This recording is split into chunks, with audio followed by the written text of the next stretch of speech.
Hi everyone. We are Team Shufan and Henry. My name is Sam, and here are my teammates, AJ, Bob, and Siyuan. Today we're excited to share our research project, enhancing information search with curiosity-driven knowledge graph exploration. In this project, we explore how curiosity can be leveraged to improve the way we search for and connect information. So first, let me walk you through the definition of the curiosity. So curiosity is defined as the drive to acquire information missing from our mental model. So it's what pushes us to seek answers and expand our understanding. And as you can see from the screen, there are two types of curiosity. The first one is exploration, which is people could actively seek new knowledge to fill the gaps in what they know. And the other type of curiosity is the exploitation. So this is when users use the existing knowledge to dig deeper and uncover more insights. And also, there are two theories that explain how curiosity works. The first one is the information gap theory. So this is where curiosity arises when we recognize a gap between what we know and what we want to know. So bridging this gap is rewarding. And the other theory is the knowledge compression theory. So this is where the curiosity motivates us to find patterns and organize information, so which could create a more efficient mental model. So that's how we bring up a key feature that supports the curiosity is the knowledge graph.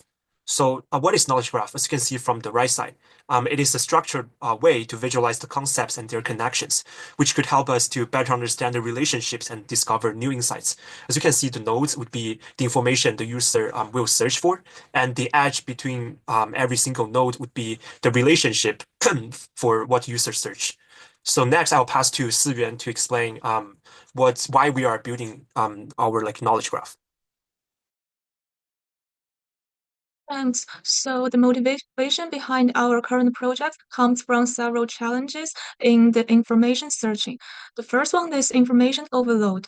Currently, there is a vast amount of unorganized data in our internet, which makes it hard for our users to extract meaningful insights. And the second one is lack of focus. During the process of information searching, users always face a lot of distraction, like as pop-ups, and this distraction makes users information searching experience becomes hard to focus on what they really need. And the third one is disorganized learning. Currently, the few tools exist to connect related concepts visually, so we wanted to build such a tools which can help users track knowledge growth and gaps.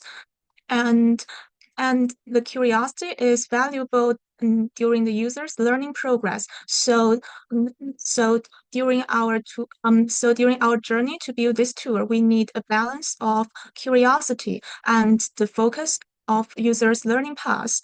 So, so our tool must keep users within a productive and goal-oriented range and makes the curiosity to be guided.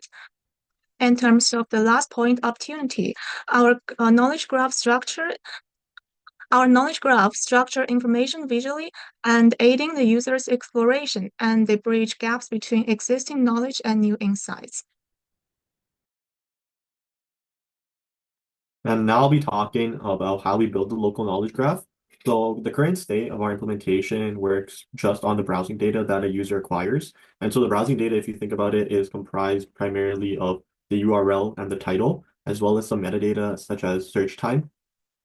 So using this information, the question is how can we build a knowledge graph? And a knowledge graph is a bunch of nodes that represent different data points, like for example, different search topics and the edges connecting them, if they are deemed relevant enough.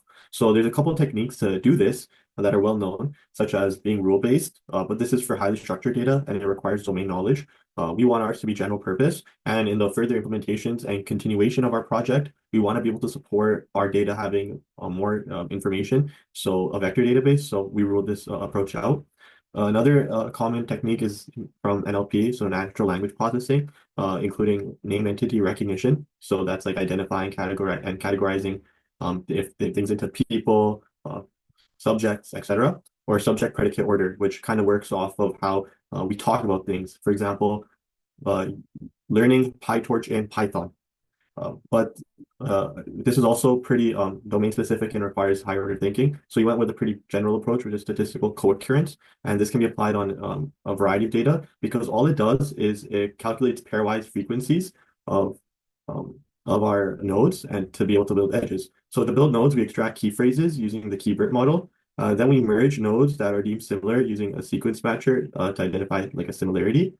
This enables us to reduce the number of nodes if they are like the same topic essentially. And then we build edges between nodes that have a value higher than a threshold with respect to their co-occurrence. So for example, if we see Python learning often, we're going to know that those nodes are connected. Okay. Next, talking about the current progress. So, in order to kind of reflect what we built on the knowledge graph, we built a pQuery browser extension, which also involves the user experience to show like what is they have visited when they do the web browsing, and also provide some features like chatbot and the research question for them to record and keep the exploring their curiosities. So let me do it though.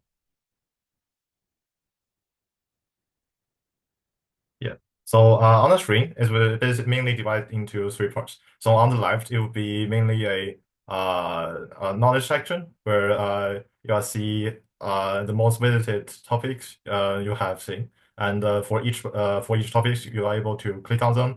So it will display a LLM generated summary on the subjects, and you are able to see the nodes, the specific position of the node in the whole knowledge graph. And you'll also be able to click on related knowledge load. And in the middle section, you also see how this specific topic related to other topic on your knowledge graph. I also see there's a discover next section. So this section contains related topics that we think user may want to explore next, but they have not clicked into it. So if we click on this, it will display as a great nodes on the knowledge graph. And you also can see how the discover next node related to the current knowledge graph that you have already visited.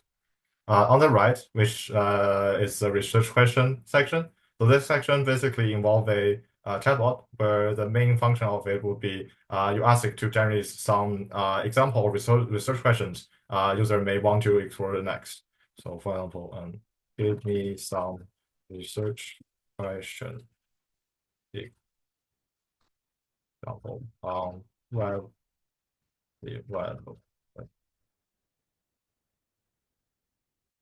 it may take a while. So yeah, if you have a larger kind of view on our knowledge graph, you're able to see how the kind of different nodes connect with each other. So the length of the edge, which is stand for how related to the two concepts is. For example, here's a JavaScript, which is the middle nodes of our knowledge graph, and it's related to the ability testing, where it has a larger kind of edge between the JavaScript and this node, which is the Node.js. Okay, here we see the research question being generated. For example, what are the best practices for the responsible web design in 2023? So all of these are example research questions that user may want to keep a record for. So if I leave it here, and user can, based on the guide of the AI generated response, to keep their journey of exploring the topics. Okay. Now go back to our slide. Yeah. So some of the next step we consider taking a next step to is that currently our extension basically just involves a demonstration of the knowledge graph. We want this kind of extension to have a pop-up page with functionality of, for example, detect and visualize user distraction and prompt user to go back to the last step of research. And we also want to update the knowledge graph in the middle dynamically based on the user searching history or what they do in other browser. Another is that the kind of the ultimate goal of the UI design would be carrying out the user experiment. So within subject user experiment, which require user to explore a new domain which they weren't familiar with and answer question afterwards. So that's one of the research topic we want to carry out. Also, we want to interview them after each section with question about user experience and satisfaction about the specific about the extension we build. So with kind of the data retrieved from the user experience, we want to collect their trace of exploring KG and the users revisited for previous visited concepts. And also, we want to analyze their logs of triggering destruction detection and also their annotation of the destruction. Yeah, so that's basically about our project we did throughout this term.